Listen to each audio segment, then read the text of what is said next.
Before I get started, I would like to apologize for this video taking so long to come out. I made this whole spiel about my channel getting demonetized, and I said I was going to do shorter videos for this month while I was demonetized, so I wouldn't be too stressed everything. Then I started writing for this what if that should have been short. It's a reasonable amount of episodes, smaller cast, wouldn't be that bad. And you might have noticed that the thumbnail and title of this says part 1. So I only got through the first 7 pre-merge episodes, and I'm already at 34 pages of notes. I don't even know how I did that. I didn't mean to do that, it just kinda happened, so that ended up delaying my process by a lot because I didn't expect that it was gonna take that long. Again, sorry for that, I didn't mean for that to happen, and I didn't want it to take this long to come out, but here we are now, and I hope it's not terrible. Before you watch this video, I highly advise you watching the first part of this what if I made a while ago. It was based on Revenge of the Island if Chris assigned the teams correctly, as this is a continuation of that what if, and if you haven't seen the first one, you'll be confused. Basically, what's happening is I'm continuing from Revenge of the Island of what happened in that what if. Now what would change in All-Stars. Here I have the cast with all the people from first gen. Because this is a continuation off of Revenge of the Island, the selections from the All-Star cast from the first generation will all remain the same, since I see little reason why those would really change. If you haven't noticed already, down here I have the Revenge of the Island cast, and I ordered them from girls to boys and have them in the order of their elimination. Like, you know,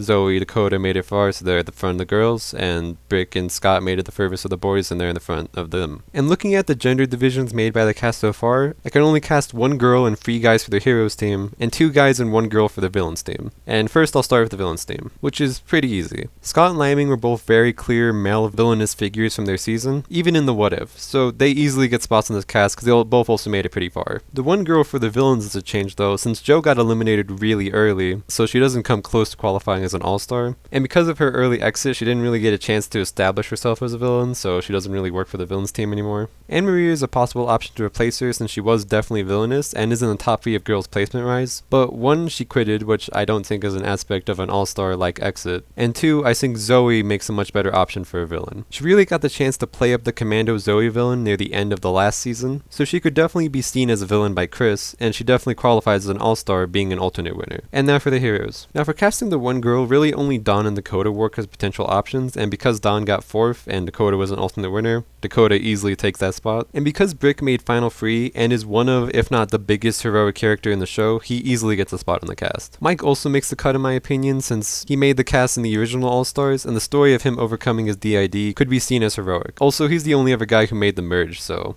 you know, kinda has to be there. And now out of the 3 guys left, B, obviously no. He was the 3rd one out, doesn't qualify as an all-star. So that leaves it between Sam and Cameron. And it's kind of tough when you actually look at it, since they both originally made the All-Stars cast. And in this world, Sam and Cameron's elimination episodes are only 2 episodes apart. So they're pretty, like, equal when it comes to placement. But I ultimately went with Cameron instead, since he was just 1 episode away from the merge, so he was pretty close. And I also think he just makes a more interesting return, since he was taken out by Scott using an invincibility statue, which is like an interesting arc for him to, like, get redemption. Meanwhile, Sam just kind of was too addicted to video games and kind of lost it, and there's not like much to say that that wouldn't happen again, so he wouldn't make the most interesting returnee. So with that, we have our new cast. Zoe would have a similar thing to Gwen when being put on the villains team, feeling bad about being on the team, but she wouldn't be as insistent as Gwen that she's good, since Zoe came with terms that she was ruthless come the end of last season, so she'd kind of accept that this is where she belongs. She would have a confessional though saying that she wasn't the nicest, but to be compared on equal level of Heather as villainous feels a tad extreme. Now that Jo isn't on the villains team, when Scott volunteers to push the baby cart, he would go unimposed since nobody else really seemed interested in doing it. And even though Zoe doesn't like Scott, she would also tell the team about Scott and Fang's rivalry and how he would make a terrible diver, so the team agrees that he's the best in that position. As for the heroes, I think there would still be a moment where everyone nicely offers each other to push instead of themselves, but then I see Brick volunteering himself. Since it was seen in Revenge of the Island that he and Jo went on morning runs, so Brick would make a great pusher because he has a lot of endurance. When all the heroes were being nice and offering each other for the pusher role, Mike wasn't a part of that kindness, and Mike says it's tough being on the opposite team of Zoe, and says he feels like he doesn't belong with the people from his season. Dakota, Brick, and Cameron were all friends, and Mike was at one point on their team, but he got voted off by them, and he's wondering if they still don't trust him. For the challenge itself, there are obviously some new people in the cast, so all the matchups wouldn't stay exactly the same, but for the matchups that happen with people that are still here, I decided that those remained the same. As example, the first divers for both teams were Courtney for the heroes and Liming for the villains.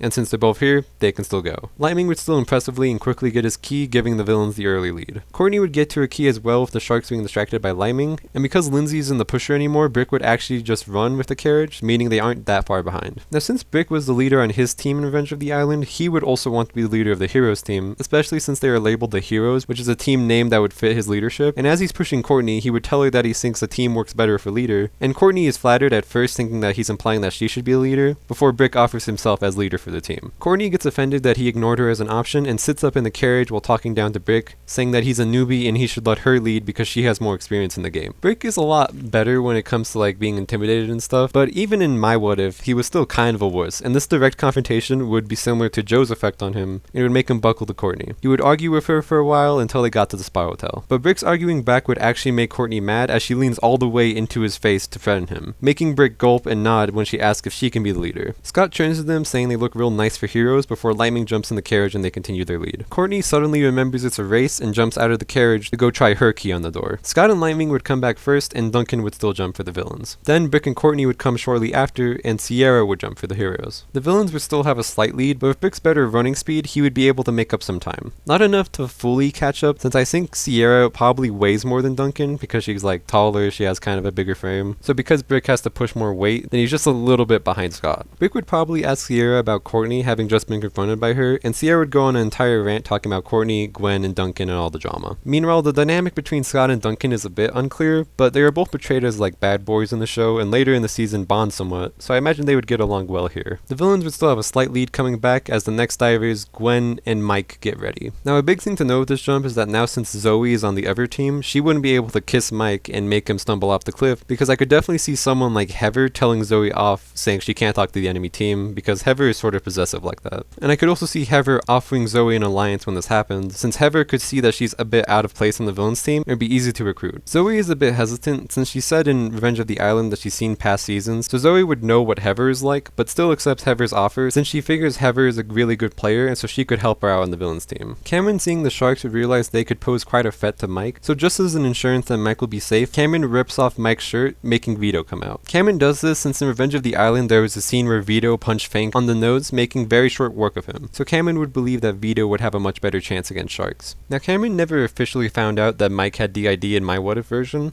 but I'm sure he would have been able to find out after the season, especially since he's friends with Dakota and Brick, and they knew, so they probably would have mentioned it at some point. And like in the original Revenge of the Island, Cameron would be very interested in studying Mike's DID, so he would also figure out the triggers of his personalities. Vito and Gwen would fall in the water at the same time, and as Gwen emerges from the water, so do the sharks surrounding her. But just as they close in, Vito emerges from the water, punching both the normal sharks, and raises an eyebrow towards Fang, reminding him of last season, and Fang retreats slowly underwater. Gwen thanks him for the help, while Vito says no problem, lifting himself in the air by launching off of Gwen, throwing her underwater. Since it's still a challenge and Vito isn't a kind guy, so you take that chance to get a lead. Vito gets to the carriage first, giving the heroes the lead for the first time in the challenge, and all the heroes cheer, while Dakota praises Cameron for his good idea to bring out Vito. Courtney gasps and then has a confessional saying first Brick tries to steal her leadership, and now Cameron gets praised for being smart, and she says she's already not liking the newbies. The villains would catch up to the heroes just as they finish up at the spa hotel, and Gwen would confront Vito about dunking her underwater, and Vito barely apologizes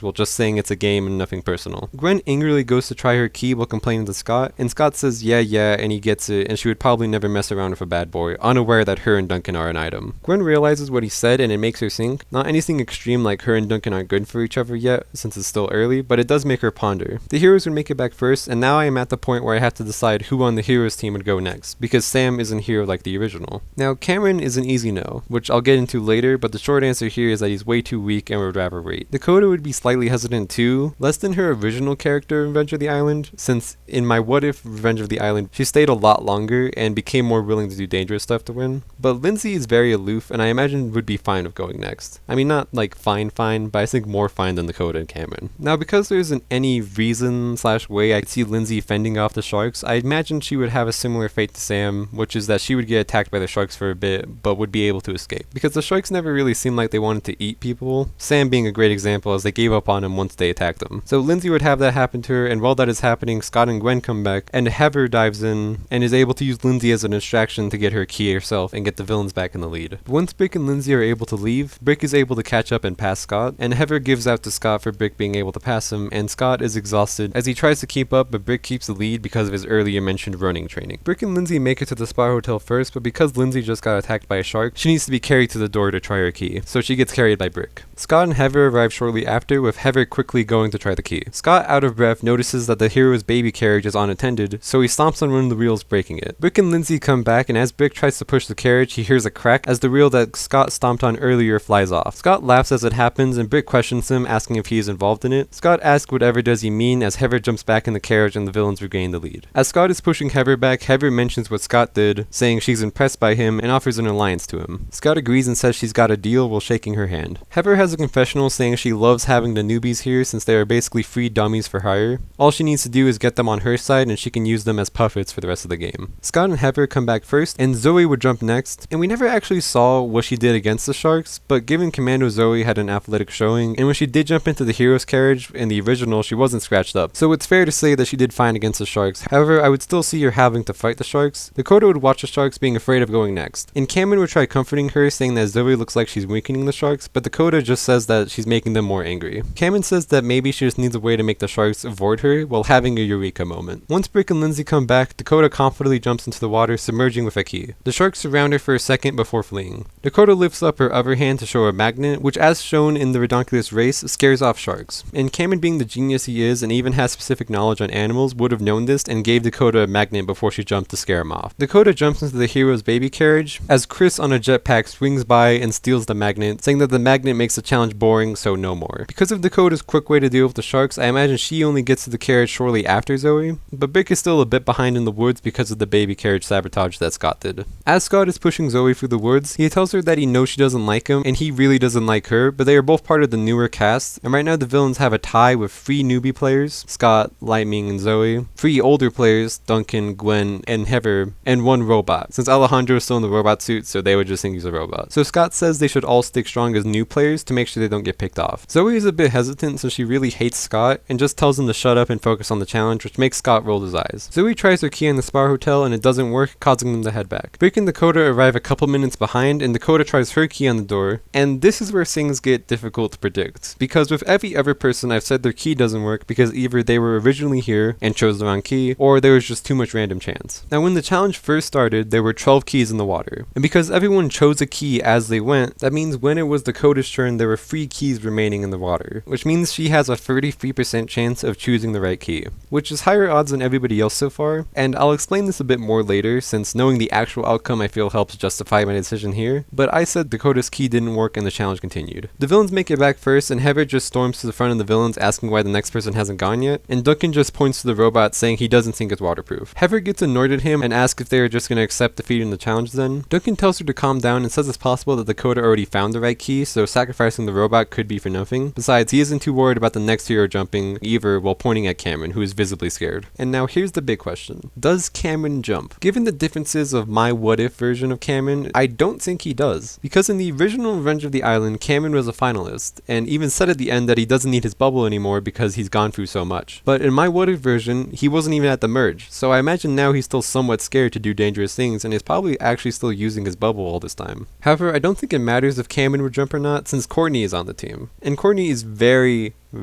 controlling and domineering, and wouldn't accept losing by Cameron quitting, so she would forcefully push him off the cliff. Dakota and Brick are the only 2 people I see fighting super hard against this decision, but they are both down at the bottom of the cliff right now from the churn. Once Cameron goes into the water, Heather would be too annoyed thinking about how they're going to lose the challenge unless the robot dives, and insists that they push the robot in anyways. The thought process with Heather here is that since Cameron dived, even if he doesn't get the right key or even come up with a key at all, it's still very possible that Chris would proclaim the heroes as the winner since they were further along in the race. Meaning the villains would have to vote off someone anyways, and Heather would be afraid that it could be her since she is a pretty big target. Also, Heather just showed a lot of distaste towards the robot in the first episode, so I don't think she'd be too upset about losing the robot. And I could also see Lightning agreeing with her on this, since he's extremely competitive and would hate just idling around while they lose. Both Duncan and Gwen would try to tell them to be reasonable and not destroy the robot, but Lightning would force his way past them and push the robot off the edge, causing the robot to still explode in the water and release Alejandro with the correct key falling in his hands, resulting in the villains winning the challenge. In And this is why earlier I said Dakota didn't get the right key when she jumped, since with Dakota it's a 33% chance that she got the right key. Meanwhile with Alejandro, I know of 100% certainty that when he blows up the robot suit and lands, the key falls in his hand, since that happened in the original, so there's no reason for that to not happen. So I can say with 100% confidence that that will happen, which leads me to believe that that would happen more. Now onto the vote. I definitely see Lindsay and Dakota bonding, since they are both the pretty, stylish, kinda dumb girl type, and Dakota would try pulling Lindsay in on a vote against Courtney, which Lindsay wouldn't be super opposed to since she likes Dakota and doesn't like Courtney. Because Courtney has started to grow a general distaste towards the newbies, main one being Cameron and Brick, Courtney would talk to Sierra about making an alliance as old players against the new ones. Sierra would agree with this since, like I mentioned earlier, she watched the last season, so she would know how close Brick, Dakota, and Cameron are, otherwise Sierra could feel like she'd get picked off later. But in a confessional, Sierra would voice her distaste for listening to Courtney since she's so bossy, but doesn't want to get on her bad side. Mike would find them talking together and remembering earlier about how he doesn't really connect with the cast that he was a part of, would think that maybe aligning himself with different people would work out better. So he would talk to Courtney and tell her that he wants to join the alliance. Courtney is a bit suspicious about why he wants to join, but accepts him since she needs him to have the majority on the team. Courtney would then go talk to Lindsay about joining their alliance as a player from the older cast, saying they have to vote either Brick, Cameron, or Dakota since they are too close. And this would put Lindsay in the swing vote position as Brick, Cameron, and Dakota are all voting together, and Sierra, Mike, and Courtney are all voting together. Lindsay would consider what Courtney says and agrees, but only if they vote out her choice and whispers into Courtney's ear who she wants to vote out. And in a 4-3 vote, Lindsay is eliminated. As much as I don't like Lindsay coming back and then instantly wanting to quit this season, I still think it would happen, since she originally wanted to quit from just running a bunch, but in this world, she got mauled by sharks. And some people run marathons, but nobody, volunteers to get chewed on by a shark. So I imagine that would sway her to quit even more than running. And when Lindsay whispered her choice into Courtney's ear, she told her to vote for Lindsay since she wants to leave. Courtney would be annoyed, but realizing that Lindsay isn't budging on this, so would follow through and would have convinced Sierra and Mike to do so as well. Because even if they didn't vote Lindsay like she said, Lindsay would still, no matter what, be voting herself, meaning the 3-3 here would only cause a tie. And Courtney isn't risky enough to throw herself into a tiebreaker even if she thinks she'll win. Also, all she'd be doing with that is potentially risking herself going to save Lindsay, who wants to quit, which isn't really a great, alliance member. So she would go through with Lindsay's plan. Dakota would be shocked as to how this happened, but Lindsay reassures Dakota saying that she voted herself and she wants to go. Dakota respects Lindsay's wishes and gives her a hug while waving goodbye to her. And because Lightning is still here and he volunteered to go to Boney Island first, he still would for the villains. The girls' side of the hero's cabin would still have Courtney and Sierra scene playing out the same, with Sierra taking a photo of Courtney while she's asleep. Dakota would notice Sierra's phone and start to get an itch to use it, since the last season she was really into her phone for like the first couple episodes, and she did end up growing out of it, and Dakota isn't fully obsessed, but for at least this episode, she really wants to use Sierra's phone.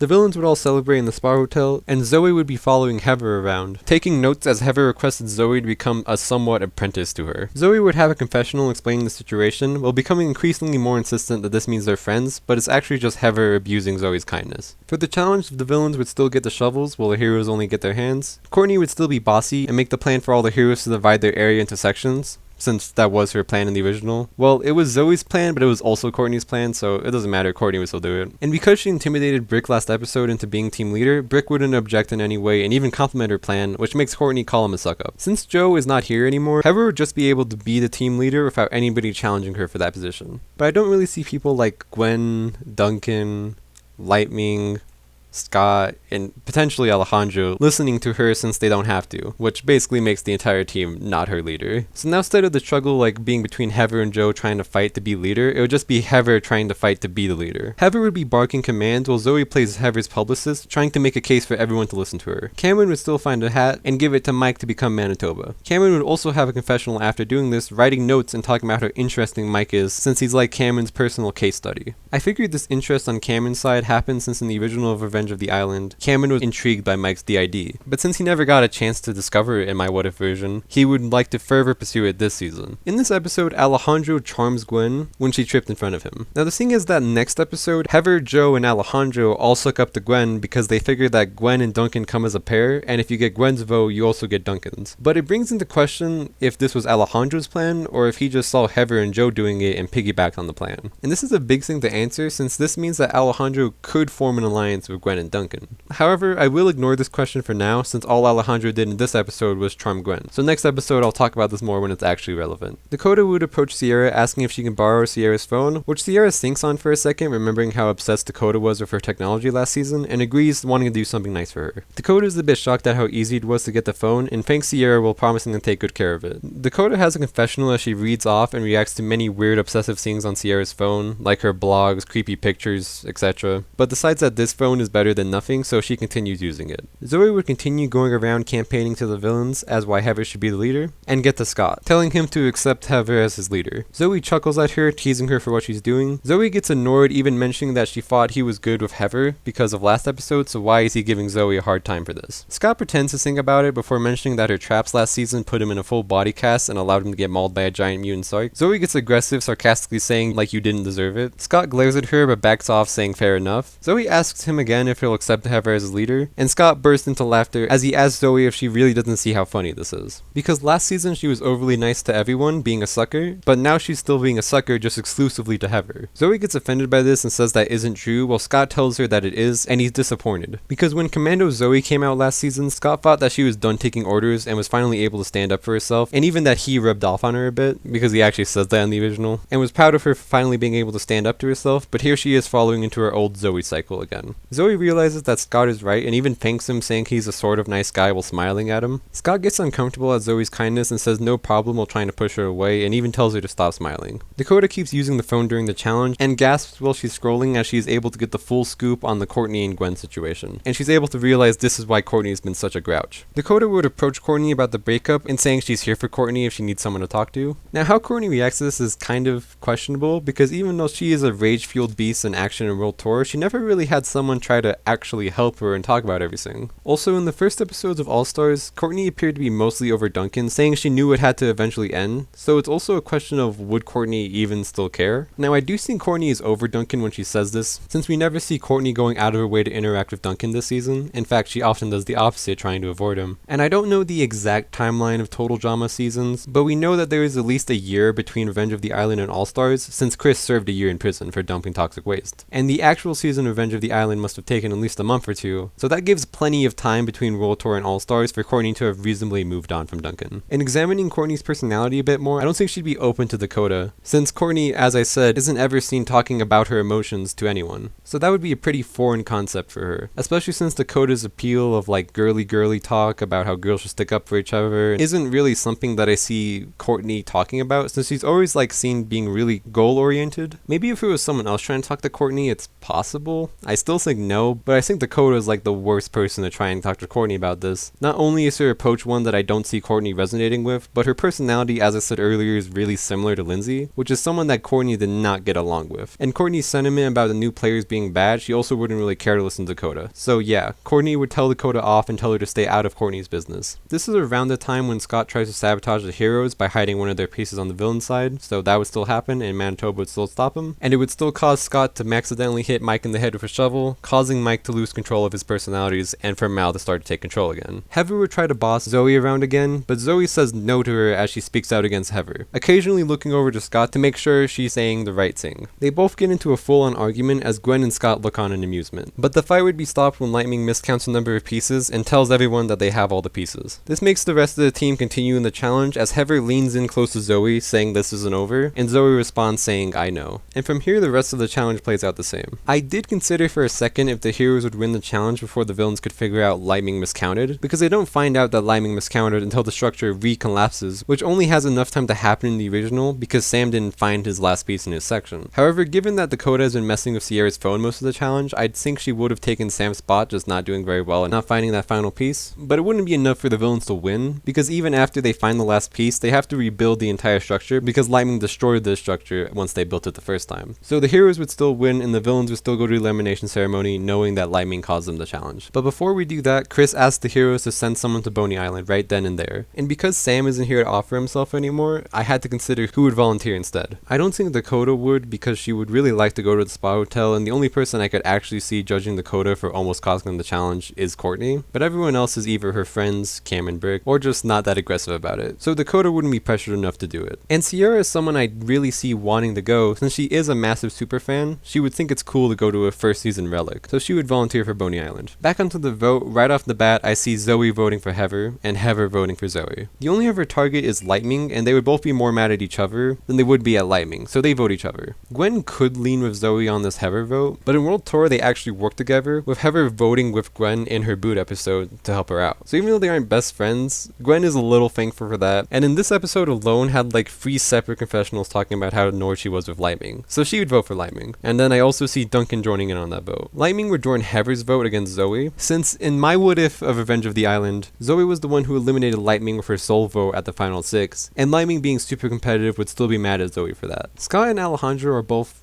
pretty up in the air for me, as I could see them voting all 3 ways. For Scott, I don't believe he would want to get rid of Heather, since they are still somewhat in an alliance, and I also don't think he'd want to vote out Zoe since she is useful to the team, and he does like seeing that more aggressive side to her. Meanwhile, Lightning doesn't really offer much to Scott. He's arrogant, resistant to working with others, and just cost him the challenge today, so he's proven to not be very useful for challenges either. So Scott would join Gwen and Duncan on their vote against Lightning. And with Alejandro, I don't think he'd vote Heather since he knows that Zoe just doesn't have the numbers for it to happen. It's maybe possible that Heather pulls Alejandro in on a vote against Zoe, but given that just 4 episodes later, we see Alejandro conspire against Heather, it's very clear that he still has a grudge against her for humiliating him in World Tour finale. So he might tell Heather that he's going to vote with her, but again, Lightning doesn't really offer anything to Alejandro. And Alejandro also has some confessionals this episode showing his distaste towards Lightning, so I think he'd rather join in a vote against Lightning. And in a 4-2-1 vote, Lightning is eliminated. Zoe and Gwen would be talking to each other outside the loser's cabin, giggling to each other as they bond over Zoe standing up to Heather, with Gwen telling Zoe that she's wanted to do that for 3 seasons. This commotion is eventually loud enough for Heather to hear, and she waits by the door hearing them talk, but just as she's about to speak up, she hears all the things they're saying about her and feels bad. Heather has a confessional where she seems apologetic and scared that if she's getting outcasted by a group of villainous bad people, then what does that make her?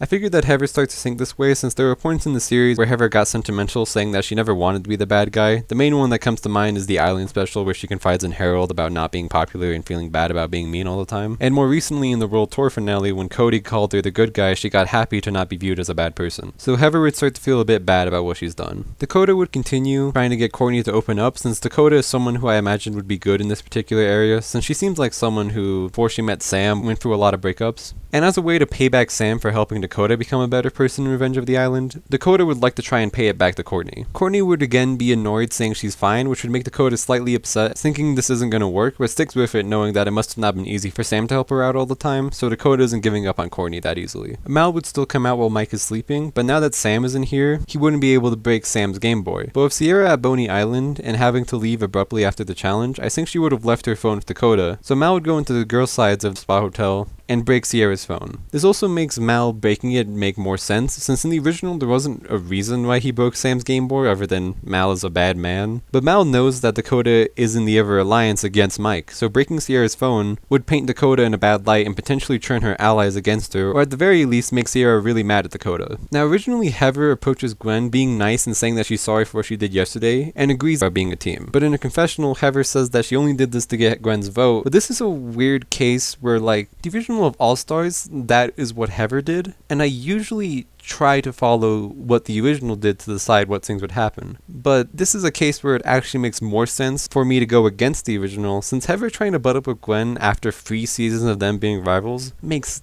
no goddamn sense to me. I mean, personally, in my eyes, Heather logically should have been eliminated in the original of this episode, because I think Gwen would have wanted to vote Heather. It's not like Gwen and Joe were on the best terms, but this is Gwen and Heather we're talking about here. They hate each other. Besides, the whole reason they were mad at Joe in the original was for her getting them to vote off Lightning because he was a strong player. So their solution was to vote off another strong player in Joe. I'm getting sidetracked. The point is that I don't see Heather trying to suck up to Gwen, since I don't think she'd view a point in trying to get Gwen on her side because of their rivalry. And especially since Zoe and Gwen are bonding over mutual dislike towards Heather, I don't feel like she could make much progress there. Now back to the question I asked last episode about whether Alejandro had the idea to create the alliance with Gwen, or if he stole that idea from Heather and Joe. Watching this episode, Alejandro didn't have a confessional about this plan until after Heather and Joe had theirs, and his confessional opened with Heather and Joe are trying to lure Gwen into an alliance, and I intend to beat them to it. This heavily shows that it wasn't Alejandro's plan to pull Gwen on his side, but I still struggle trying to figure out why Alejandro would have been flirting with Gwen last episode if he didn't want to get her in an alliance. So my theory is that he still saw last episode that Gwen was upset on the villains team and wanted to work with her. Therefore, even if he doesn't have the same reason to create the alliance of,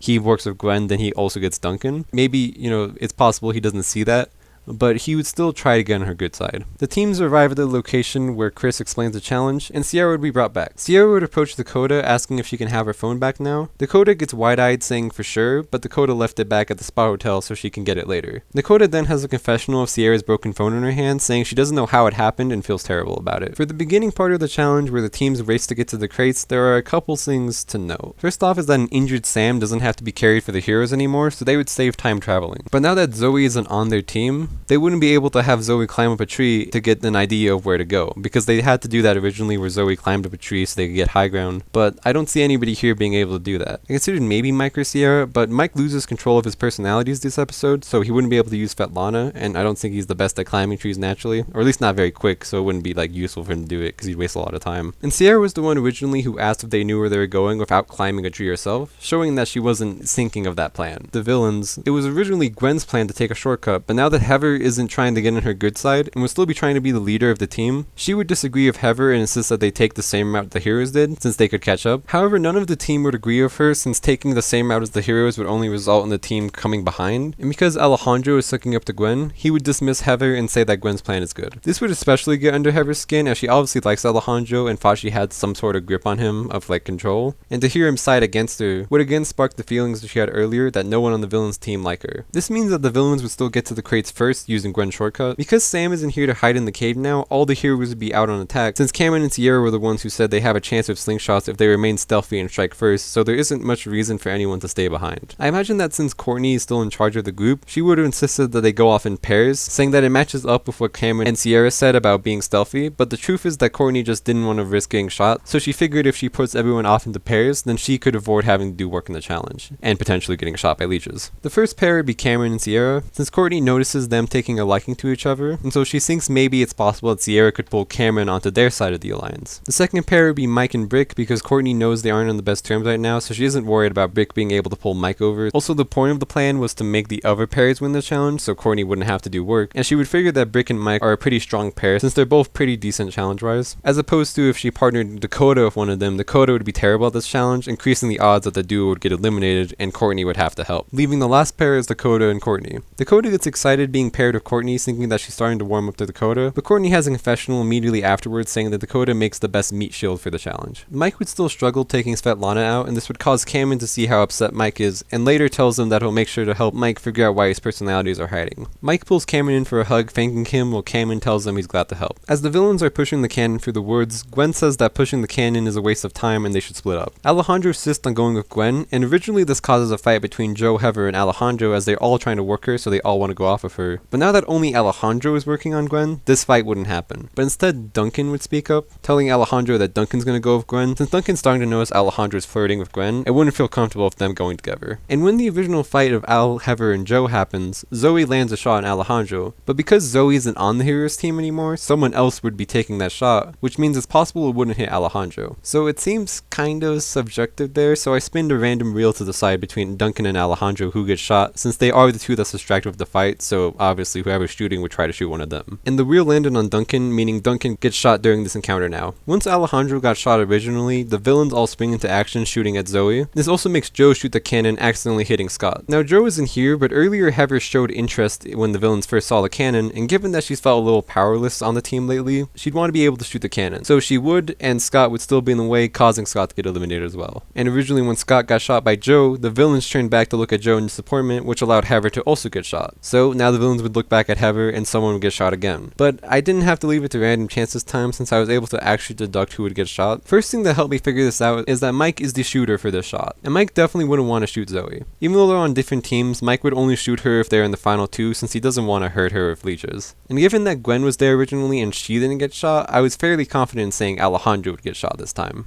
and that was confirmed to me more when I remembered Alejandro was still walking on his hands, so he would be a pretty easy target for Mike to shoot at. Heather would follow behind Zoe and Gwen as they run after Mike. Heather would try bossing them around, but they would ignore her, and Heather would have a confessional acting spiteful, saying that she doesn't need them, she doesn't need anyone, and she starts to frown, showing that it is getting to her. Heather pulls on Zoe's arm, pulling her back so she can talk to her. Heather apologizes, saying that she feels bad about what she did and she wants to be better, so Zoe should forgive her. Zoe just groans while looking disgruntled, and says that she wants to believe Heather. She does, but Heather's word doesn't mean a whole lot right now, and if she wants to prove she's a better person, then she's gonna have to act better, not just say she will. Sierra and Cameron would still ambush this group like they did originally with Gwen and Duncan. Sierra does terrible though, as once she tries to shoot the leech, it slips out of her grip, lashing onto Sierra's face, eliminating herself. And when this happens, Sierra says it feels just like Cody's kiss, which grosses out Gwen long enough for her to be distracted and Cameron to take a clean shot at her. This time Duncan isn't here to jump in front of the shot, and I think instead Heather would jump in front of the shot, remembering what Zoe said and wants to prove she's changed. Both Zoe and Gwen would be shocked with Gwen taking this time to shoot at Cameron and eliminate him like the original. Courtney and Dakota would still be traveling through the woods together, with Dakota trying to get Courtney to even just have a normal conversation with her, but it's not going anywhere. Dakota talked about going to therapy before in the original Revenge of the Island, and I imagine she would have been keeping up with that, and with her personal experiences of self-growth, she was able to see that Courtney struggles with asking for help since she's always doing things herself. So to try and get Courtney to see that it's okay to ask for help, she asked Courtney for help with her situation, showing Courtney Sierra's broken phone, telling her the whole story, and asking what she should do. Courtney is shocked that this happened and is pretty apathetic, just saying that Dakota's dead when Sierra finds out. Dakota tells Courtney that she knows and that's why she's asking for her help. Courtney asks why she should help Dakota, and Dakota hesitates for a bit before saying that if Sierra does kill Dakota, then the heroes would be down a person, and that would be pretty bad of a leader to let happen. Courtney gets offended at Dakota implying that would make her a bad leader, and decides to help Dakota. As they are having this discussion, Gwen and Zoe sneak up on them in nearby bushes, ready to ambush. Dakota says that maybe she should just tell Sierra the truth and maybe she'll understand. Courtney instantly scolds her for that train of thought, saying Sierra has 10 bags of peanuts nutty, and she wouldn't let Dakota say more than a gasp after seeing the broken phone. Courtney instead suggests that Dakota frames it on someone else before having a gasp of realization that they should pin it on Gwen. Gwen's head drops in shame listening to Courtney still being mad at her, while Zoe pats Gwen on the back and tells her to go off and that Zoe will take care of them herself, so Gwen doesn't have to shoot at Courtney and make her more mad. Gwen appreciates the gesture, while Zoe quickly fires at the unsuspecting Courtney and Dakota, eliminating them both. While Gwen walks away, both Brick and Mike watch as she leaves, planning their attack. Brick makes a variety of hand gestures to try and silently tell Mike the plan, but they are very confusing, making Mike just say huh, giving their position away. They would both run as Gwen chases after them, taking shots with the gun, but Mike hides behind a tree waiting for Gwen to pass him and shoot her from behind. And it works, eliminating Gwen, but not before Gwen is able to also eliminate Brick. Zoe follows shortly after, hearing all the commotion, and stands face to face in front of Mike. Chris over the speakerphone announces that both teams are left down to one person, and Mike and Zoe realize that they have to face off now. They would have a bit of a back and forth, basically saying no hard feelings before they break into a fight. And I think Zoe takes this, and Zoe was really impressive in the original challenge, being extremely agile, dodging all the shots, which keep in mind, she was dodging shots from an automatic leash shooter, and now she has to avoid shots from a slingshot. Mike would be able to stick in it for a little bit, but eventually Zoe would come out on top. After the challenge, Sierra would approach Dakota, asking for her phone back now, which Dakota tries making an excuse for a second, saying it's still in the spa hotel and they can't go there since they lost, but Sierra says she'll just break in through a window and walks over to the spa hotel. Dakota grabs her arm, saying she has to come clean. Dakota pulls Sierra's broken phone from her pocket as Sierra gasps. Dakota apologizes, saying she didn't mean to break it and doesn't even know how it happens, and she's so sorry. Sierra gets a spiteful look on her face, and as she's about to charge Dakota, the rest of the heroes notice as Brick and Courtney jump into action to hold Sierra back. Sierra starts calling Dakota a bad person, saying she killed Sierra's only form of Cody on the island. Sierra starts to explain to all the heroes what happened once Cameron asked her why she's so mad. Mike in particular acts shocked while having a confessional, saying he thought that breaking the phone was just a weird dream, as he slightly remembers it happening last night when Mal took control. I don't think Mike would confess to having done it, since he didn't do it in the original of Sam, and given how mad Sierra is, he wouldn't do it now either. Cameron and Brick defend Dakota, saying that she didn't mean to and she's not a bad person, otherwise she would have lied about this or tried to blame someone else. Courtney nervously chuckles, agreeing that that would be a wrong thing to do. Sierra friends Dakota one last time before running off, while Dakota gulps as she sees Sierra walk away. Now for the vote. Sierra is obviously voting Dakota, and Dakota is voting Sierra. As I said before, Cameron and Brick would be on Dakota's side, thinking she just made a mistake, and they have been friends with her for a long time and know she's a good person, so it would be kind of out of character for them to instantly flip on that. Plus, Sierra's freak out over her phone makes them a bit worried about Sierra's mental state, so they'd vote with her against Sierra. Mike, I imagine, would also follow along in this vote, wanting to get rid of Sierra so he can't get caught for breaking the phone, and her freak out also makes him worried about if she does find out it was him, she would kill him. You could say Mal would vote for Dakota, which makes sense since the plan of framing Dakota was to get her out, but Mal isn't in control yet. It's still Mike, and Mal only really comes out like during night, so Mike would want to vote Sierra. Courtney is a bit up in the air, as I could see her going either way. Sierra because she's nuts and dangerous, and Dakota because she didn't listen to Courtney's advice and is also still annoying Courtney. But either way, it doesn't matter, as the votes against Sierra are already a 4-2. So in a 4-2 or 5-1 vote, Sierra is eliminated. Scott would volunteer to go to Boney Island, since he was really amped to go any chance he could because he wanted to find the invincibility statue. And before the episode ends, Chris would switch one member from each team like the original because of them acting uncharacteristic to their team name. First, he'd switch Heather to the hero since she jumped in front of a leech for Gwen, and second, he'd switch Dakota to the villains for breaking Sierra's phone, which he says was cruel and unnecessary. Nothing to really share on the hero's female side. Courtney and Heather sharing a loser's side of the cabin, there would probably be a lot of mistrust/tension there, so that's interesting, but there's nothing like more I can elaborate on. While the male side would probably just have Brick going on the morning run like he always does,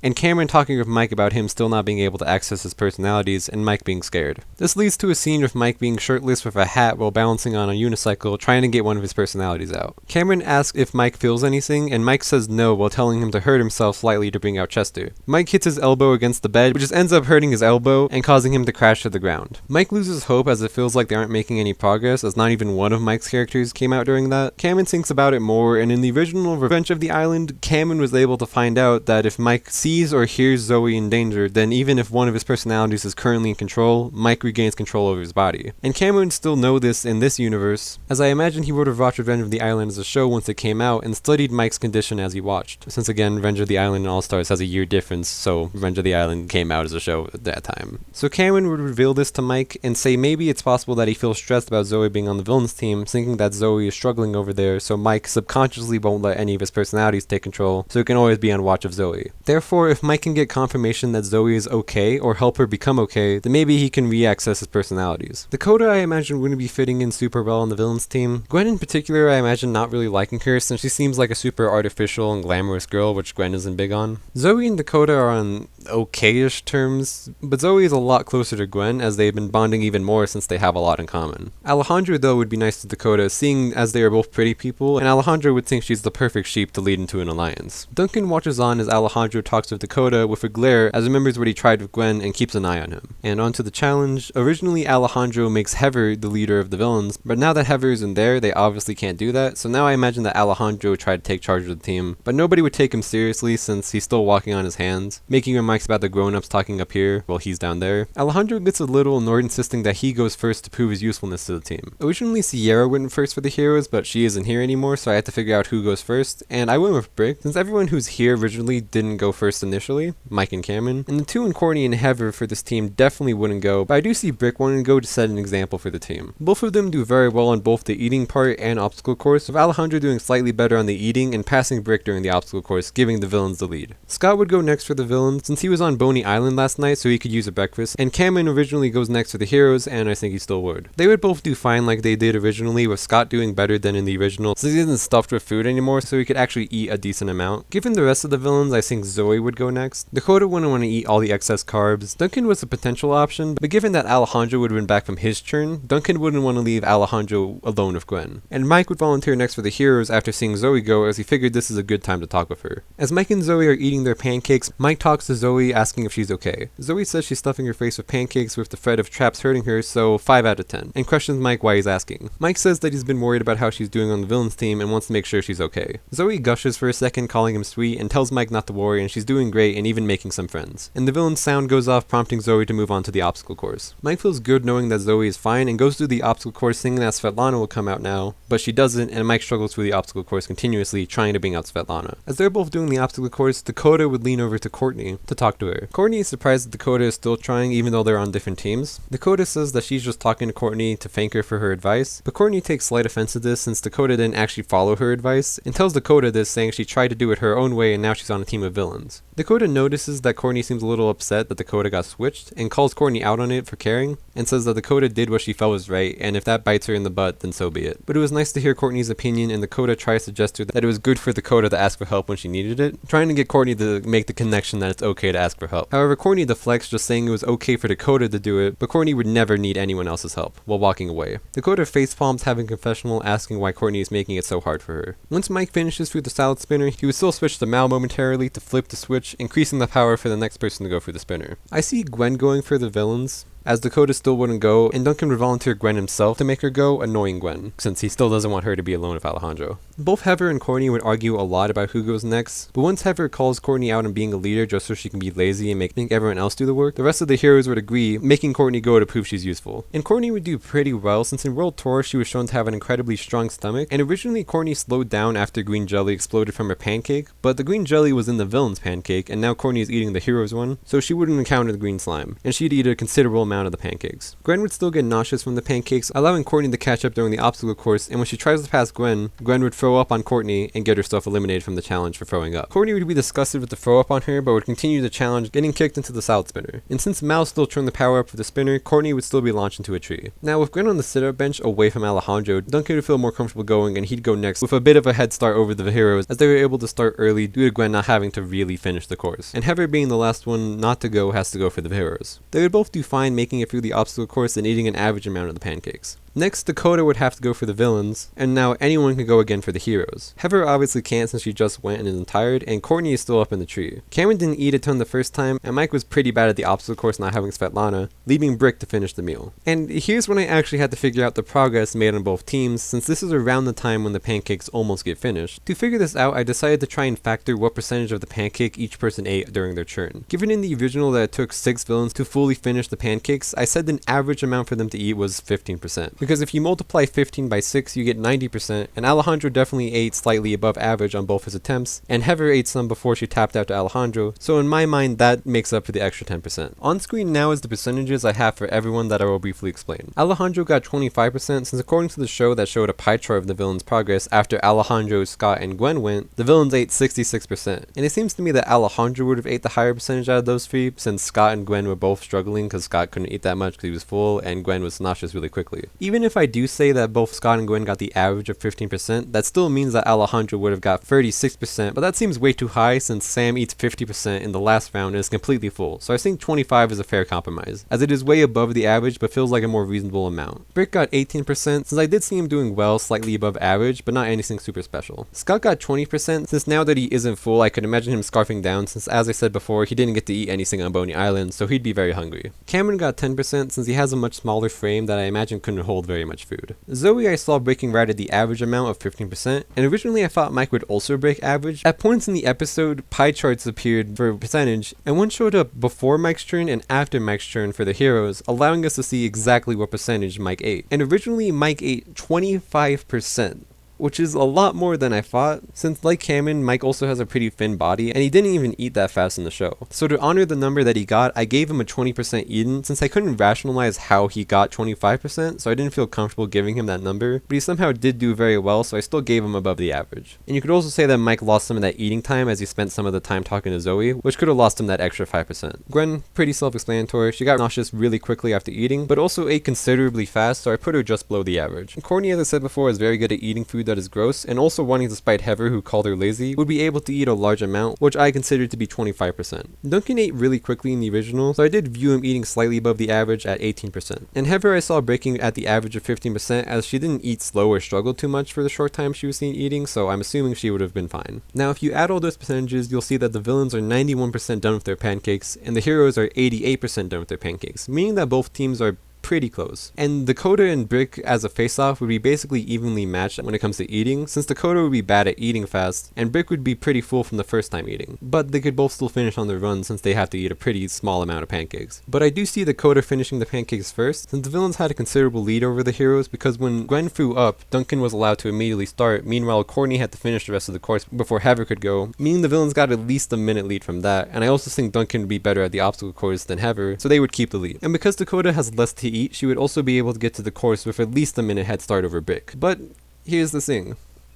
Dakota sucks at physical challenges. She's better than she was in the original Revenge of the Island, since she did make it to the finale, but she still sucks. Meaning Brick could eventually catch up to Dakota, but Dakota would whisper to Brick to please not win since Dakota feels like she's in trouble on the villain's team. And even though Brick isn't one to throw challenges, if it means saving his friend, he'd do it. So Brick would intentionally stay behind in the salad spinner, allowing Dakota to fall out first, meaning the heroes go to the elimination ceremony. The vote is a bit of a tough one to figure out. I mean, following a common theme of two people hating each other and voting each other, Courtney would vote for Heather, Heather would vote for Courtney. They aren't on good terms, and even though Courtney wanted to try an old versus new thing, she definitely wouldn't want to do it with Heather. I think Mike votes with Courtney, since they were in an alliance and probably still loosely are, and Brick, I think, leans voting with Heather, because Courtney's been really bossy, and even though Brick's not like, spiteful, he would think like if Courtney goes, then he could be leader, and Brick does like genuinely believe he could be a better, more caring leader for the heroes. And this leaves Cameron in the swing vote position. And that's kind of a tough thing to figure out, because Cameron has ties on both sides. He's good friends with Brick, and he's been bonding with Mike a lot recently. So being the smart guy Cameron is, he would drop personal feelings aside for a second, and try to think rationally of who's best to vote out for the team. And thinking rationally through both options, I think he would lean on keeping Courtney. Courtney, even though bossy, has proven to be really good in challenges, which is important for what's about to be a 4-person team. Plus, she's a good leader for the team, because even though it hurts for Cameron to admit, Brick wasn't the best leader in the What If, seeing as Brick's team only won 4 out of the 8 challenges last season. And that's not including that Scott threw 2 of those challenges that his team was very much going to win, meaning that Brick only brought his team to victory on 2 of the 8 challenges, and one of those was the very first challenge, and he wasn't team leader at that point yet. So Brick doesn't have the numbers on his side. Now, Courtney has proven as a good leader in Island, but I won't use that as a point since it's unclear if Cameron has seen Island. But even with the fact that under Brick's leadership they only won 1 challenge, Cameron would think that Courtney isn't a terrible leader because she does what needs to be done. And Brick and Courtney even each other out nicely as Courtney leads the team and Brick keeps the team together. So in a 3-2 vote, Heather is eliminated. Heather is angry and Brick looks over at Cameron betrayed. Heather just insists on getting the elimination over with as she walks over to the flush of shame, but Zoe stands in her way and pulls her in for a tight hug while saying she's proud of Heather. And Gwen also gives Heather a goodbye, saying it was cool of her to take a leech for her. Heather flips her hair while turning away, telling Gwen to not mention it, and walks off. Gwen gets a smile while whispering under her breath, gladly. And again, Scott would volunteer himself at Boney Island in hopes of finding the statue. Mal would still momentarily take control at the beginning of this episode to trip Cameron and have him break his glasses. But now that Zoe isn't on the heroes team, and I don't really see Courtney or Brick noticing this since Brick would still be thinking about why Cameron turned on him, and this conversation happened while they were all eating the gross loser food, which would keep Brick distracted as he's focused on eating the food to keep his energy up, and keeps Courtney distracted as she complains about the food being gross. This means that Mal would get away with this, and nobody, not even Mike, would know that Cameron was tripped. Brick would pull Cameron aside and ask why he turned on Brick yesterday in the vote, and Cameron says the same thing I said, breaking the news to Brick that, statistically speaking, he's a bad leader, and the heroes team needs Courtney's decisiveness. Cameron apologizes saying it's nothing personal, and Brick gets upset thinking that Cameron might be right, and tells himself that he's going to prove himself as a valuable team asset this episode. Alejandra would still be butting up with Dakota, making more progress as she's starting to like him, while Duncan watches on from the distance, still untrusting of Alejandro, even starting to show some aggression. Brick would be scared hearing this challenge is taking place at night, since he is still afraid of the dark, but tries to ignore this fear to prove himself as capable since that's what he wants to do. As the teams are running, Cameron and Mike have a talk about Mike still struggling with his personalities, and Cameron is completely stumped since he really thought his plan last episode was going to work, but now he has no clue as to why Mike's personalities won't come out. Cameron asks Mike if there's anything he knows that could potentially help him, and Mike chuckles awkwardly saying no as Mike withholds the information that he was the one who broke Sierra's phone. Mal would still come out during the blue moon and take Cameron ahead, insisting that he holds onto a stick so they don't get separated, while leaving Dakota and Brick behind. Alejandro would take over as the villain's leader, with Duncan still not liking or respecting him. Dakota would want to separate from the group to talk with Courtney, and Alejandro, being her ally, would tell her she can go and that he'll cover for her. Mal would still trip Cameron down a hill as he starts to talk about Mal, leaving him stranded, and originally he gets chased by a group of bunnies that corner him. Cameron originally gets saved by Sierra and Zoe, so Brick and Courtney taking their place would be here, allowing Brick to save Cameron just in the nick of time, throwing Cameron's bacon hat in the distance to make the bunnies leave them alone. Dakota would also run into them during this time to talk with Courtney, and even though Courtney doesn't want to talk to her, she doesn't stop Dakota, because if Dakota is with them, that increases the hero's odds of winning as they just have to cross before she crosses since the villains need their whole team to win. Brick would realize that Mike isn't with Cameron and go back to get him since he doesn't want to leave Mike behind since, it's his whole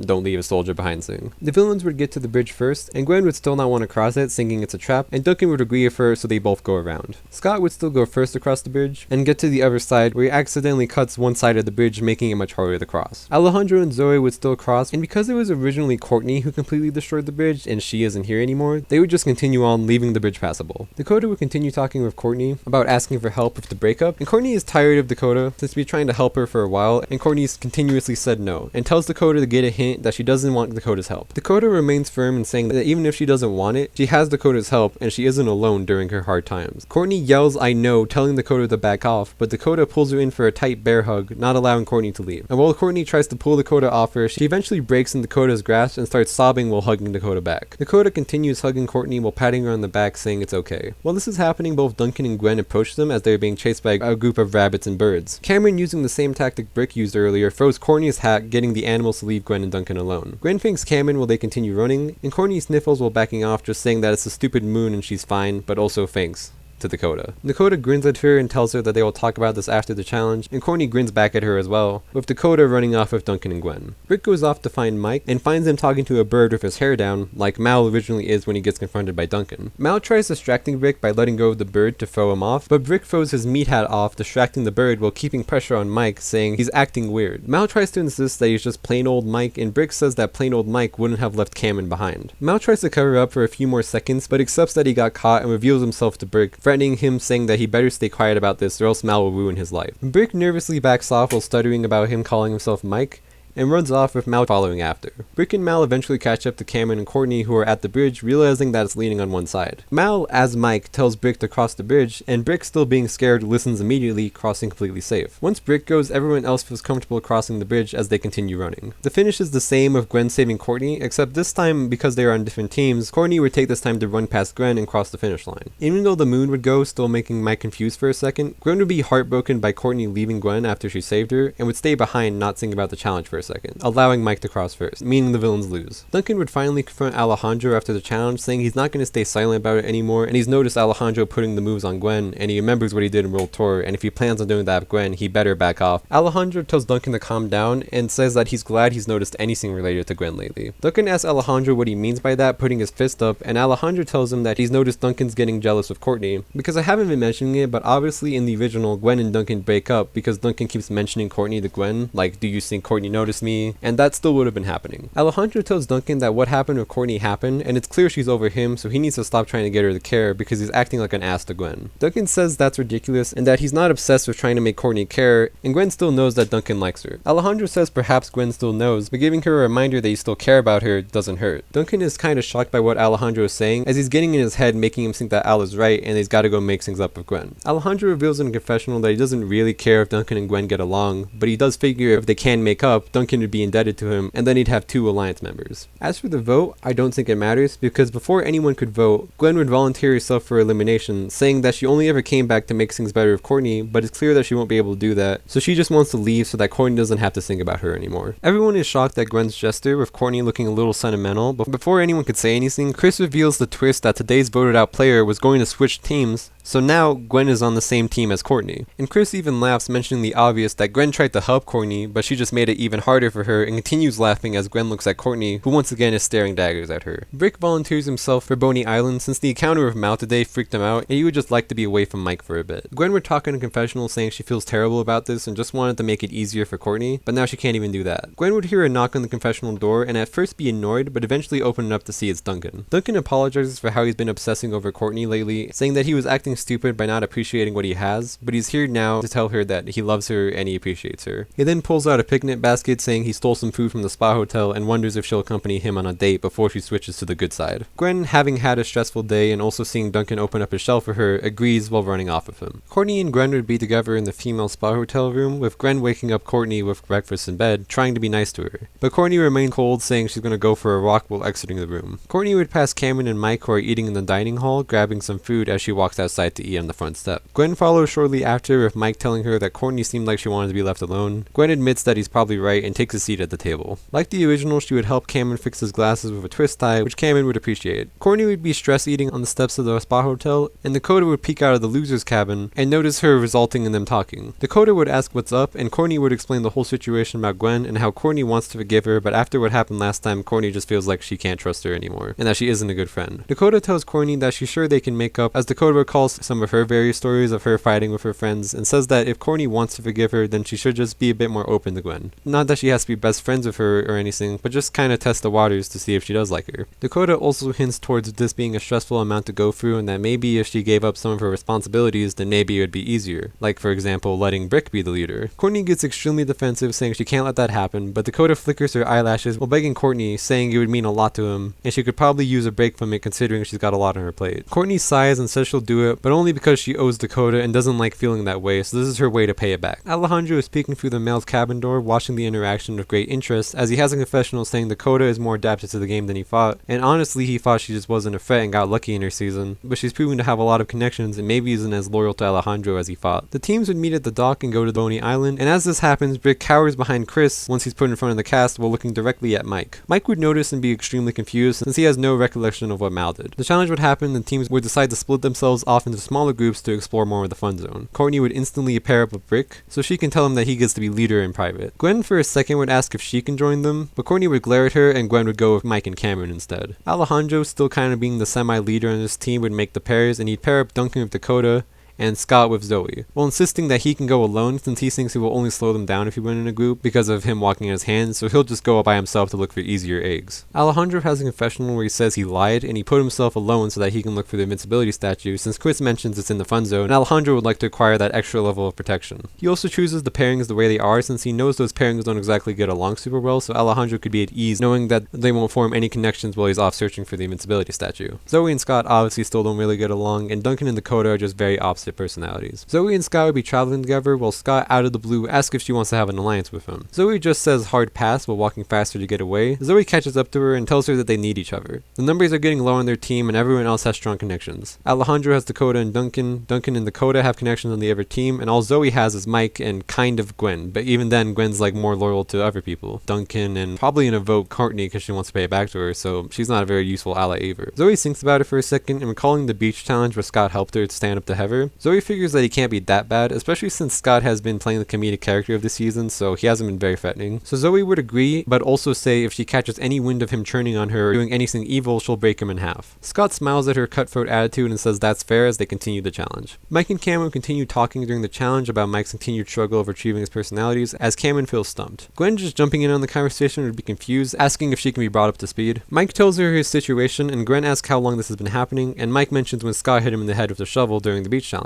Cameron has a eureka moment saying that if a hit in the head caused Mike to lose touch with his alternate personalities, then maybe another will bring them back. This does seem like a far-fetched idea, but Cameron doesn't really have any other ideas since in the original his idea was that when Zoe is in trouble, Mike reverts back, which is what he brings in effect during the original merge challenge, but they already experimented with that during the food fight, so Cameron wouldn't be able to use that and this would be his best idea. Mike would lean over and give Gwen a rock, but Gwen refuses to do it, saying head trauma probably isn't a doctor's advice for this situation. Cameron agrees, saying that it could fix Mike, but it's too risky, so they should continue thinking of other ideas and just have it as a last resort. Zoe and Scott would get Larry's egg again, with Zoe distracting him as Scott gets the egg. Originally the first person to find an egg is Alejandro, but now that he's dedicated himself to looking for the statue, he wouldn't even trying to find eggs. The next person after him was Duncan, and even with Dakota, they would still find it. Dakota would be near Duncan while he's going through the swamp, and Dakota would try to warn him, saying she knows this area well from her time here last season. Duncan doesn't take her warning seriously since Dakota is, well, Dakota, but as she warns him, he still gets attacked by a swamp monster which throws him into a tree, making the egg fall out. Dakota sarcastically admits she was wrong, saying he works fast. Duncan chuckles at her backhanded comment as Dakota helps Duncan up and they run back to the basket. They bring the first egg back, and Duncan would realize that someone needs to stay guard because the other team could steal eggs since Chris didn't make it a rule. Originally Alejandro is the one that figures this loophole out, but Duncan being a criminal and a thief would also be able to think of this. Dakota would be a little worried as she's scared to go back out alone, but Duncan assures her she'll be fine, and if she's really that worried then she should go try and find Alejandro and search with him. Courtney and Brick would be traveling together, with Brick taking the lead as he knows the area well from last season, and would eventually ask Courtney why she was so eager to come with him since they haven't really been getting along. Courtney would struggle greatly, but eventually be able to spurt out that she was impressed with Brick's leadership last challenge and would like to offer up her position as leader to him. Brick enthusiastically agrees while pulling Courtney in for a hug, pulling her off the ground as Courtney looks unamused in the hug. He eventually puts her down while kneeling on one knee, telling her to swear him in to make it official. Courtney thinks it's dumb but decides to play along, and as she is swearing him in, the gopher that originally attacked Scott would this time come out of the ground and attack Brick, and Courtney would hit it in the head, getting its egg, prompting them both to head back to the bowl to put the egg in. Dakota at this point would have now found Alejandro, and Alejandro would be surprised seeing her, asking how she found him, and she said he followed the footprints that looked like his hands since it's pretty distinguishable. And Dakota would ask Alejandro how his search is going, and Alejandro would pretend to have shame for not finding any eggs yet, except for one, but once Dakota asks where it is, Alejandro points up to the flying goat's nest against the cliff wall, where Heather originally found the statue. Alejandro asks Dakota if she can go get the egg since Alejandro can't exactly rock climb with just his arms. Dakota wanting to be helpful and thinking that her and Alejandro are friends, agrees to help and go get the egg. The same thing that happened with Heather would still happen with Dakota. She would be knocked out of the nest and the egg would break open, revealing the statue. Dakota would grab it and be shocked as Alejandro's eye twitched while congratulating her, and then has a confession where he's cursing out of anger. Courtney and Brick would get back to the team's bowl and put their gopher egg in. And Gwen and Cameron don't really get scream time this episode, but this is around the time they both come back with one egg each, and given that they're traveling with Mike, I think that would only help in this happening again, so the heroes would get free eggs and free points. With all the heroes there, they would notice that Duncan's guarding the eggs and realizes that they should have someone do the same. And Gwen initially volunteers, but Courtney calls her out for wanting to hang out with Duncan and says she can't be trusted to watch the eggs. Mike diffuses the situation by saying it's fine and that he'll watch the eggs if it's such a big deal. Gwen again feels bad, saying in a confessional that she didn't even consider Duncan was there, she just wanted to help the team, and says it feels like everything she does is the wrong thing. Duncan and Mike would be watching the Bulls together, and Duncan would be looking at Mike asking if he knows him from anywhere. Mike suggests if he recognizes him from last season, but Duncan says he didn't watch it, but swears he notices Mike from somewhere and tells Mike to spit it out. Mike says he swears he's never seen Duncan before, but Duncan doesn't believe him, since Duncan has seen Mal, but yeah, you know. Originally when Mike and Zoe traveled together, Zoe brought chicken eggs back, but now that Zoe and Scott are traveling together, I think Zoe would just go to the same spot except with Scott, and they would still come back with all the eggs. And the eggs had more than enough to win the challenge for the team, so this would result in the villains winning the challenge. And I don't really see a way to avoid that result. Even if I said Mike came back as well when Gwen and Cameron came back with an egg, or that Cameron found Alejandro's egg that he originally found since it was pretty close to the Bulls, that would still only result in the heroes at 5, which isn't enough to win. And it's already a pretty big stretch to say either of those things would happen. I considered if since Mike was guarding the eggs that maybe Mal would come out and trip Scott to make them drop the eggs, but Mike is still in control. Mal only takes control when Mike is asleep, or the occasional blue moon, or like the occasional 5 seconds he comes to turn on a switch. He wouldn't have enough time to run all the way to Scott and trip him. So I think the villains would win here. The teams would go back to the island, and as Brick passes Mike, Mike tries to congratulate him, saying he heard the good news that he's back in charge, but Brick avoids him with a scared look on his face. And this causes Mike to do the same thing he does originally, knocking himself out of a boulder, saying he doesn't know what he did to Brick, but he knows something is wrong with him, and he can't sit back any longer as he watches himself ruin the lives of the people around him. However, this just ends up taking Mike out of control, as Mal pretends to be Mike and is in full control. Now, the vote is all over the place here. I don't really know where anyone lands on a decision, because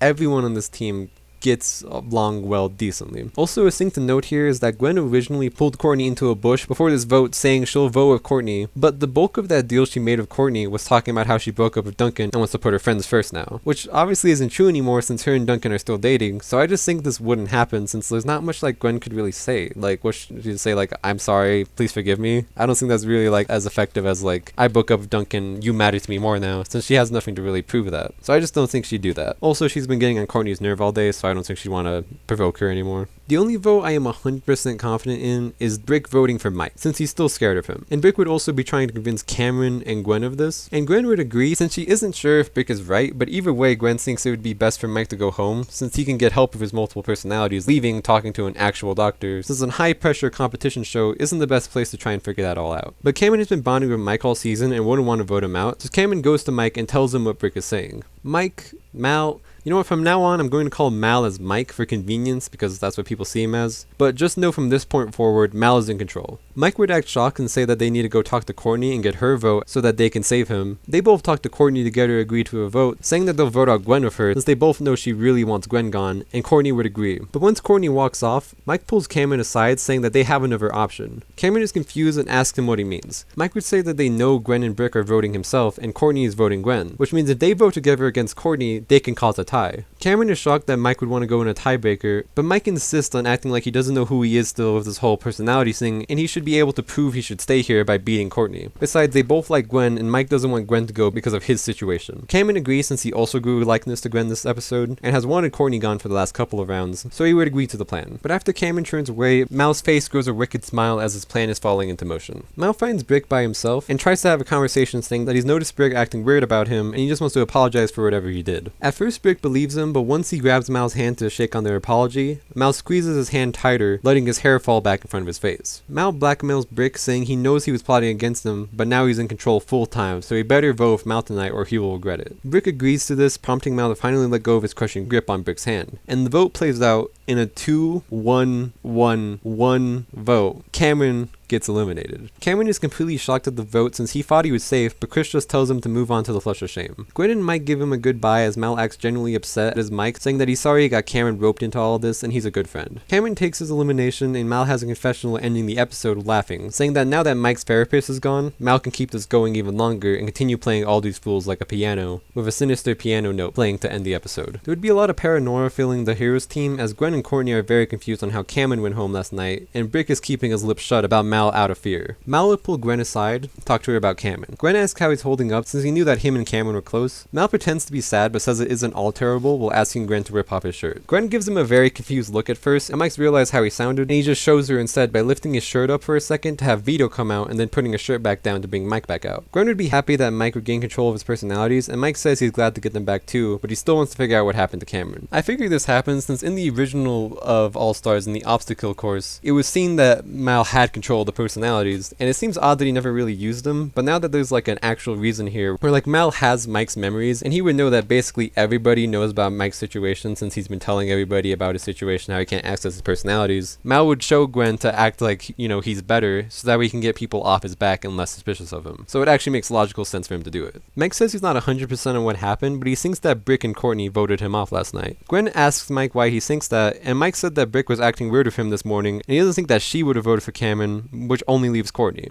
Gwen asks why Brick would do that to Cameron since they seem like they got along really well. Mike stutters for a bit but says Brick doesn't seem like the type of person who would vote out Cameron in exchange for getting to be leader, but if that was the case, the timing is convenient. Gwen agrees, saying it is a bit odd, but she also reveals that Brick was gunning for him last night and told her to vote for him. Mal pretends to be shocked while lying and saying that Brick told him to vote off Courtney, and then has a fake gasp saying maybe Brick was just trying to split the votes so that him and Courtney would be enough to send Cameron home. Gwen is shocked by this, but is also happy thinking about it more, realizing that if Mike is correct, that means that Courtney didn't want to vote Gwen off last night. Mike agrees, saying maybe she's making progress with Courtney and she should keep working with Courtney. Mal has a confessional saying he doesn't think they're working and he doesn't think Courtney will forgive Gwen, but if Gwen happens to make it work, then they can all vote Brick off together at the next vote, and if she fails, then Gwen becomes an easy target to Courtney next vote, so either way he's safe. Mal calls it a win-win situation for him. Dakota and Alejandro would talk together, with Alejandro mentioning the invincibility statue, and Dakota being real cheery that she was able to find it. Alejandro has to hide his annoyance that she was able to get it, instead talks with her saying that she should hide it somewhere to be safe. Dakota agrees and says she'll make sure to do that right away, but Alejandro cuts her off as she walks back to the room, and Alejandro tells her that she can't hide it in the spa hotel because if she needs to use it, she wouldn't be able to go to the spa hotel because she would have lost. Dakota gets Alejandro's point and asks where she should hide it then, and Alejandro says it's risky to place it somewhere since someone could find it, and keeping it on her person is a sure way to get it found at some point. Dakota has a confessional saying she sees what Alejandro is trying to do and is unsure about letting him hold on to her invincibility statue, but figures that if she does let him hold on to it, she could solidify his trust in her, and she is doubtful that he would vote her off since they have such a close bond, saying that Alejandro is like an older brother to her, so she gives him the statue for safekeeping, and Alejandro is pleased that she trusts him so much. The challenge would start, and even though Mike was the one who reminded Chris that Zoe got a reward for getting the most eggs last challenge, because for some reason that was a thing, I'm sure that Alejandro would have remembered this, or even if it somehow wasn't mentioned, Zoe's challenge isn't even on the wheel that they spin, so Chris would remember at some point during the challenge anyways. This means that Zoe doesn't have to compete in the challenge, and the villains win a point. Originally, Chris says at the beginning of the challenge that the villains can go first since they lost last episode, and now that the heroes lost last episode, they can go first. And Brick, wanting to prove himself as a fearless leader, volunteers to spin the wheel. Now, Brick wasn't here originally, so it's kind of hard to know what his fear would be. He's obviously afraid of the dark, but I can't exactly have him fight the concept of darkness.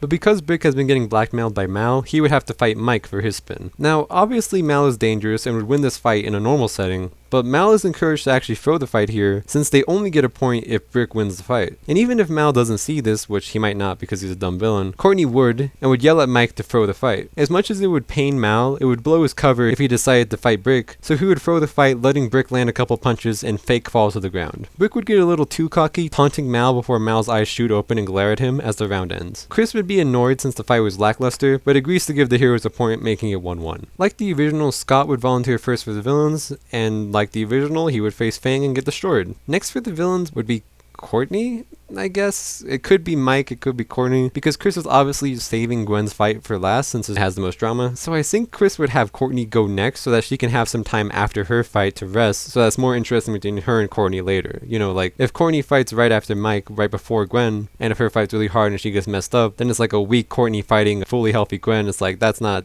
too interesting. I mean, I guess it's more even, but I do think Chris would like the idea like they're both at, you know, equal level of not damaged, sure. In the original episode, the wheel has 8 options, and there are 8 people who are eligible to fight in this episode since Zoe was exempt. And the only thing on the wheel that wasn't spinned was a bear, and Courtney was the only one who didn't spin in the episode, which makes it clear that Courtney's result had something to do with a bear. But I have no clue what that means. Courtney never seems to have a fear of bears, and I tried to research what this means, but I couldn't find any sort of reason explaining why this is Courtney's fear. But either way, Courtney's not winning this fight. A bear itself would be a hard sell to beat, but the fact that this challenge uses mutant animals like the gophers and Fang, and mutant rat Sing that Sierra had to fight, and I guess there was also the three-eyed bird, but that's not a good example. But the point is that it uses a lot of mutant creatures, so it's also possible this could be a mutant bear, which Courtney stands no chance against. Nobody could beat a mutant bear. In fact, I see it very possible that Courtney opt against fighting the bear, since she knows she doesn't stand a chance, and Chris would let this happen since, as I said before, he'd prefer if she wasn't injured before fighting Gwen, so he'd be fine with letting Courtney not fight this, knowing that her and Gwen will fight later, so it kind of works out, in Chris's mind. Alejandro would volunteer to fight next, and he'd get Jose. And I think the sight of Jose would make him annoyed enough to show his legs work so he can actually properly fight Jose, meaning he stops doing the stupid thing where he walks onto arms, and would actually box normally. And I think this is fair enough to say, since in the original he showed he could rock for literally no reason, it was kind of just like, I mean, I guess it was like a shock scene, you know, during the same episode where he turns against Heather. He also shows he can walk, but like, that was it. It seems like he never did it for an actual logical reason, so he just gave it up so quickly. So the fact that it happened at all is pretty dumb, but considering that there's no rhyme or reason for him to reveal he could walk in the original, but now there is a reason to fight Jose, I feel comfortable saying he would start walking on his legs again. And like the original, Jose would mention Heather, and Alejandro would go full aggro, beating Jose, making the score 2-1. Mike would go next for the heroes, and now since Cameron isn't here to mention the riggedness of the wheel, Mike would have to face his fear, which was 4 blind gophers. Now it could look like Mal would obviously lose here. It doesn't really matter if he wins or loses because of what's going to happen later, but I decided to go with that Mal accessed Svetlana since he has the access to personalities and jumped out of the way as all the gophers dogpiled, resulting in them dogpiling on each other, and Mal standing on top making the score 2-2. You could go either way here of him also just getting dogpiled. It doesn't really matter, honestly, because of what happens later. But yeah, I figured this was a more fitting way to kind of make the villain seem a bit more serious. Duncan would go next for the villains, and I don't know what his fear would be, since he wouldn't have encountered the bird last challenge since he spent most of it guarding the basket, but Duncan has shown this fear of like being a bad boy and not wanting to show his kindness. In seasons before this, like in Island, he didn't want anyone to know that he was the one who got DJ replacement Bunny. So even though the arc of Duncan feeling like a good guy and getting upset about it isn't happening in this season, I still think his opponent would be the bird since it's so innocent and Duncan would still not want to fight the bird. So that's still kind of like his fear of like facing, you know, his kindness, I guess, in a weird sense. And because the bird is so innocent, I still don't think Duncan would fight the bird, since that's just a messed up thing to do and Duncan wouldn't feel comfortable hurting an innocent, tiny little bird that can't do anything. Duncan would feel lame for not fighting, but Gwen would encourage him, saying that he shouldn't feel bad for not wanting to hurt a defenseless creature. And this leads to the famed Gwen spinning the wheel and fighting Courtney. Now, during this challenge, they would have bonded a bit, and Courtney would think Gwen has paid her dues and maybe also talk to Dakota, like clearly trying to mix things up with you. So Courtney would have kind of forgiven her at this point, but once again, Chris would play the clips of Duncan kissing Gwen, and even show a clip from a couple seconds ago of Gwen comforting Duncan, kind of like a reminder that, hey, they're still happy, which makes Courtney really mad as they are both cheaters and they get the happy ending that she didn't get, causing the fight. And Chris would also state before the fight that to avoid another lackluster fight like between Mike and Brick, he will award either of them a point for their team for winning, since they are both on the heroes, but it will only award a point if they knock the other one out fully, which Courtney would say gladly as they break out into a full fight, eventually causing them to make up at the end of it. And this is why I said the result of Mal's fight doesn't really matter, because either way Chris gives this fight 2 points for warming his cold heart and them both being involved, so even if Mal lost the fight, then the heroes would still end up with 3 points, making them the winners of the challenge. Now for the vote, I see Alejandro talking to both Scott and Zoe, asking them to vote off Dakota with him, since Alejandro would want Dakota gone as soon as possible so he can keep the statue, and Scott and Zoe would both agree since neither of them have that close of a connection with her. Scott, obviously not. Last season they got real aggressive. And Zoe and Dakota aren't in a terrible place, like I said a while ago, but there's still some animosity from last season. And also just in general, they're just such different personalities that they never really got along in a sense. They never had a chemistry or anything. Dakota's a social butterfly and Zoe's a sort of self-conscious loner, so they just don't gel. So the plan going into the vote would be Dakota. But this elimination ceremony is unique because the winners, the heroes, decides who got to go home from the villains, meaning it's out of the villains' control. And very, very clearly, the heroes eliminate Alejandro, since none of them have a good connection with him and he's a massive threat. Plus he just showed that he can actually walk the whole time and was lying, so yeah, that makes him a very obvious target since he shows he's still scheming. But since Alejandro has the invincibility statue in his pocket, he would just play it as his own, saying he found it. Dakota would be shocked and try to claim it's hers, but Chris would just say that it's in Alejandro's possessions, so it seems like a weak counter argument. And he'd also ask if it's hers, why'd she give it to Alejandro, and she says she thought she could trust him while glaring at Alejandro, and Chris just chuckles saying, well, guess you were wrong. But this now means that the heroes have to decide who's going again. And out of all the people here now, not including Alejandro, I think I can fairly confidently say that both Zoe and Dakota are safe. Since Dakota is obviously 100% safe because both Courtney and Brick would really not want her to go. And Zoe just seems like a nice girl that doesn't that threatening, plus Gwen would be pitching for her since they had a good time on the villain thing. And I don't know if Mal would be pitching for her because it's Mal now, not Mike. So maybe he'd be pitching against her, but like I don't think he really could get away with that because if he pitched against Zoe, then everybody would know that that's suspicious and then they'd get on his tail. So Mal's still trying to act like Mike would also, pitch to save Zoe, which means that these two are very clearly safe, and now it's between Duncan and Scott. And I think out of these two, Scott goes here, because Gwen obviously wouldn't want Duncan to go because they're dating, and even though Courtney's, still kind of mad about the whole thing, she did make up with Gwen this episode, and I think she'd want to, kind of prove like, hey, we're past that, I don't want to think about him anymore, and be a good friend to Gwen, and obviously she isn't like super understanding of their relationship still, but she'd still respect Gwen after today, and want to respect her at least on this decision to not get rid of Duncan. Meanwhile, Brick would also want to kind of save Duncan, just because he'd want Scott to go because of last season. And I just think Scott just doesn't have any connections here that are positive that could even remotely save him. I kind of avoided talking about Scott and Courtney scenes from the original because I was trying to figure out if they would still happen, but I had to unfortunately accept that they wouldn't. The root cause of Courtney hanging out with Scott was that she wanted him as an ally when she got switched to the villains, but now that they've remained on different teams all season, Courtney would have no reason to interact with Scott, meaning that Scott gets eliminated. As for the villains deciding who goes to Boney Island, I went with Courtney because she's the biggest threat. Sure, Dakota wouldn't want her to go, but everyone else has a connection on the other side in some way. Duncan, Gwen, Zoe, Brick somewhat. Oh, Dakota, Brick, Zoe, Mike. So no matter the choice, someone wouldn't be happy. But Courtney makes the most sense to the others as she is a threat, so yeah, no, it doesn't really matter either way. And just like that, we're at the merge. And also just like that, this video ends. Again, I'm really sorry for this taking so long and not even being a full entire what if. I didn't want this to happen, it just happened.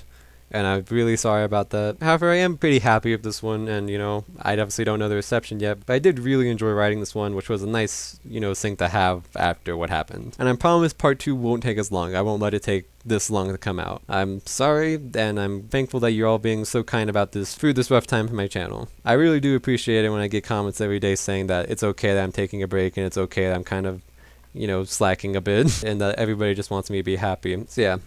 Thank you for all that, and bye.